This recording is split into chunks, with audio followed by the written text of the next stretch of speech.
Бул Бишкекте ачылган 70-тен ашык эмдөө пункттарынын бири. Адатта мындай жайларга биринсерин гана баш баккандар болбосо, массалык эмдөөдөн өткөндөрдү кездештирүү кыйын.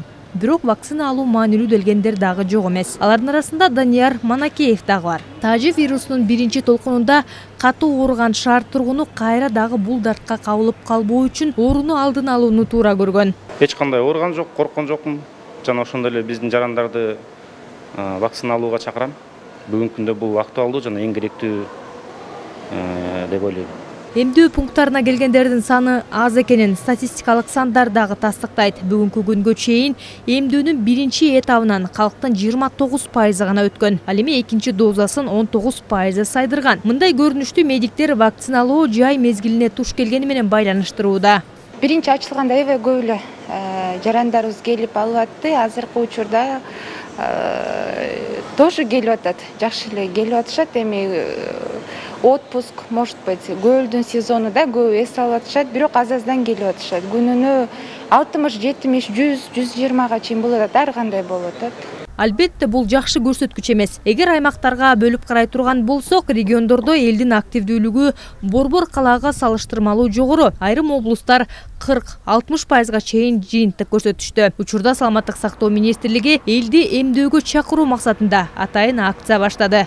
Вы знаете, компания март айынан бери элди массалык эмдөө максатында тийиш болгон иш-аракеттер жүргүзүлүп жатат. Ага карабай эмделгендердин саны 29% көрсөтүүдө. Эми бул көрсөткүчтү жогорулатуу үчүн Саламаттыкты сактоо министрлиги тараптан бүгүнтөн баштап ири масштабтуу акция башталды. Эми дал ушул иш-чаралардын натыйжасында жыл соңуна чейин 70%га жетебиз деген үмүттөбүз. сейчас в достаточном количестве. Ал эми серепчилер вакцина жөнүндө маалыматтык кампания жетиштүү деңгээлде жүрбөй жаткандыгын белгилешет. Калкты кыйнап эмес, Европа мамлекеттери сыяктуу ар түрдүү кызыктыруучу иш-чараларды уюштуруу менен эмдөөгө чакыруу зарыл экендигин медицина тармагындагы эксперт Артур Мырза айтат.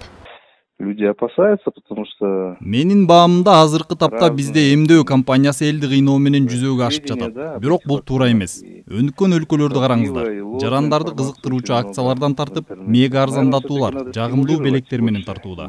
Бизге дагы ушул өңдүү саамалыктар өтө керек. Болбосо элдин башы айланып калды. Бир туруп муздаткыч өчүп калат. Бир туруп вакцина чыгарган компаниялар ортосундагы таандаштык элди араса табалда калтырды. Ошондуктан өкмөт тараптан маалыматтык кампания жетиштүү алып баруусу кажет. лотереи среди вакцинированных.